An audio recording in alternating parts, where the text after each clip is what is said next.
Kings, and today I'll be discussing a topic that I feel very passionately towards.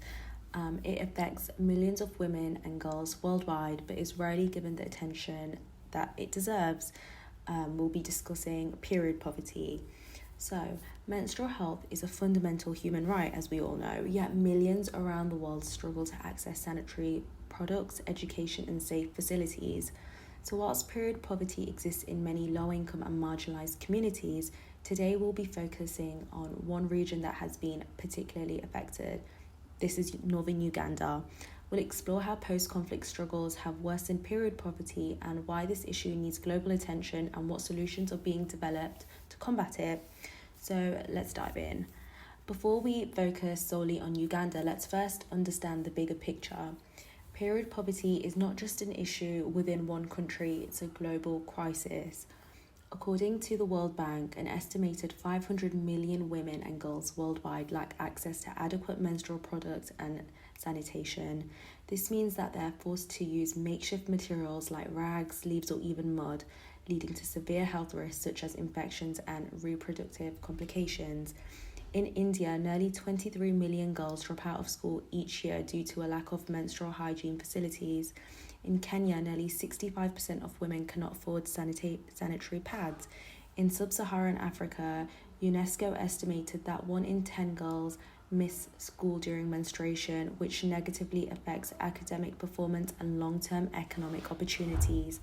Even in high-income nations like the US and UK, period poverty exists, and studies shows that 1 in 5 girls have missed school because they can't afford period products.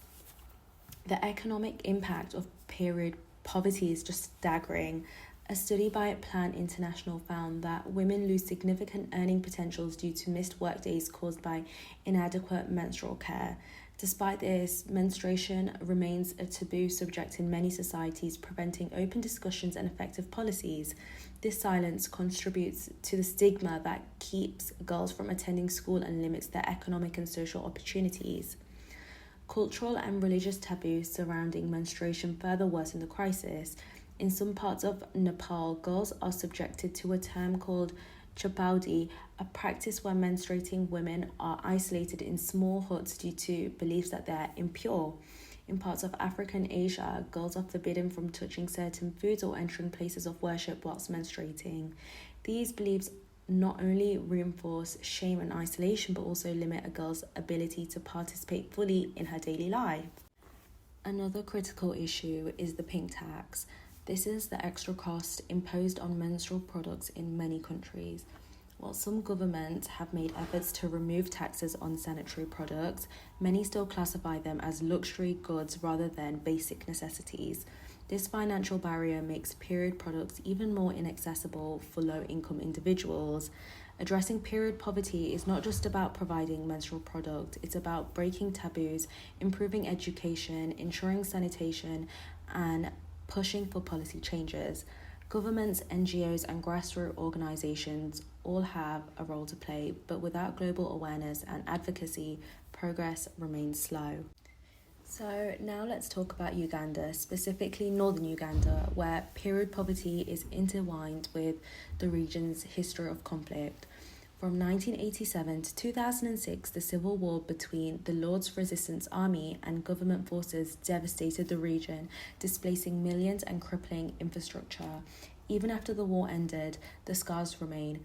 Poverty, lack of education, and gender inequality continues to impact women and girls.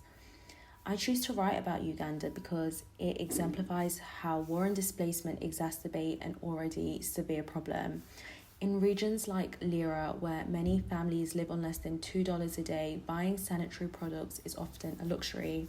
A pack of disposable pads cost around 5,000 Ugandan shillings. That's about $1.30, which might not sound like much, but for a family struggling to put food on the table, it's unattainable. Many girls resort to using unsafe materials, increasing their risk of infections and health complications. And because schools lack proper sanitation facilities, girls miss an average of 5 days a month due to their periods. A UNICEF report found that nearly 1 in 3 Ugandan girls drop out of school entirely because of period-related challenges. This is more than just a hygiene issue, it's an issue of education, health, and human rights. Without action, period poverty will continue to rob these young girls of opportunities for a better future. Beyond school absence, there's also the issue of social stigma. In many Ugandan communities, menstruation is seen as something shameful, leading to isolation. Some girls are told that they're cursed or unclean, discouraging them from seeking help.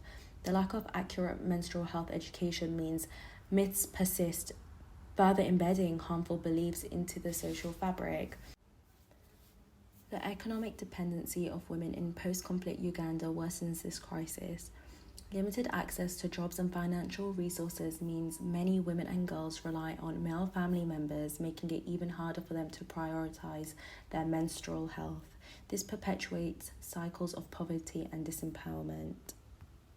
So, hearing everything that's been said, you may question what's being done to fight period poverty in Northern Uganda and around the world. So, one of the most promising solutions is the production and distribution of reusable menstrual pads. In Uganda, grassroots organisations and NGOs have been training women to make cloth pads from locally available materials. These pads can last up to 2 years, making them a sustainable and cost-effective alternative to disposable pads. Some organisations even provide them to girls in schools for free, ensuring they don't have to miss class. Another critical effort is education. Community-based programs in Uganda are teaching both girls and boys about menstrual health. Why boys, you may ask? Because breaking the stigma starts with awareness. By normalising menstruation and addressing misconceptions, these programs help create a supportive environment for young girls. At a policy level, activists in Uganda are pushing for menstrual products to be included in government aid packages. In 2017, Uganda removed taxes on sanitary pads, making them slightly more affordable, but accessibility still remains a challenge. Advocates are now working to ensure that menstrual hygiene products are distributed in humanitarian aid programs, just like food and medical supplies. More innovative solutions are emerging worldwide. In Rwanda, a company called She Innovations has developed biodegradable banana fiber pads, which are affordable and eco-friendly. In India, self-help groups of women have started local pad productions, providing empowerment whilst addressing menstrual health challenges. Globally, initiatives such as Scotland's Free Period Product Programme, which ensures access for all students, sets an example that other countries can follow. In New Zealand, the government provides free sanitary products in schools, and similar initiatives have been introduced in different parts of the US.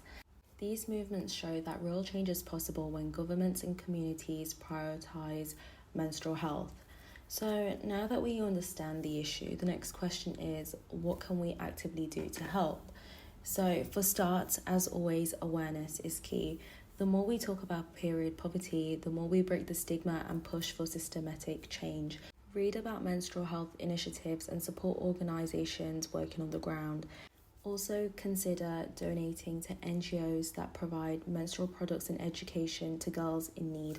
Organisations like A4R Pads, Days for Girls, and the PRAD Project are making tangible differences in communities worldwide. Similarly, if you're in a position to influence policy, advocate for menstrual health initiatives in your country, push for the removal of taxes on period products and the inclusion of pads in school programs and better sanitation facilities in public spaces.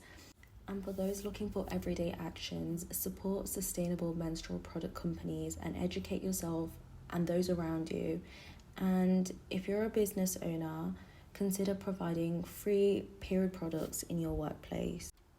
Finally, thank you so much for tuning into this episode. And if you found this episode informative, please read my article which further discusses this topic.